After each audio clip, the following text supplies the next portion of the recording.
A children's watchdog slammed the British Columbia government today for not stopping the actions of this man. Allan Schoenborn murdered his 3 children 4 years ago, but a new report says that horrific crime could and should have been prevented. CBC's Chris Brown has the details. There can be few sadder or more outrageous examples of a system failing a family than with Caitlin, Max, and Cordon Schoenborn. We could have prevented the deaths of these children. In April 2008, they were murdered as they slept in their beds by their father, Allan. Despite a mountain of evidence he was poised to do something horrible, he wasn't stopped. Today, BC's child advocate issued a report that was scathing to all involved. There were 9 different social workers and 4 different team leaders working with this family, and nothing short of confusion reigned. Schoenborn suffered acute mental health problems, yet was never forced to get treatment, and even when his drinking and bizarre behavior drew the attention of police, he was quickly released to his family.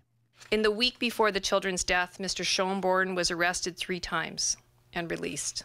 None of the agencies, from the police to the judges to the social workers, were talking to each other, says Turpel-Lafond, leaving the children's safety solely to an overwhelmed mother. She was anxious, stressed, frightened, and confused, and clearly not able to do this on her own. Our deepest condolences and apologies. Today, Premier Christy Clark formally apologized, and one of her ministers announced a new domestic violence unit will coordinate all services for troubled families. It's going to take a look at how do we talk better across the different ministries. Beyond that, mental health experts say it's imperative that groups such as the police not think so narrowly about their jobs. Police skills around mental health have to be the same as if they're how they're trained to use a weapon. So, we need that emphasis because police are intervening with people with mental illness.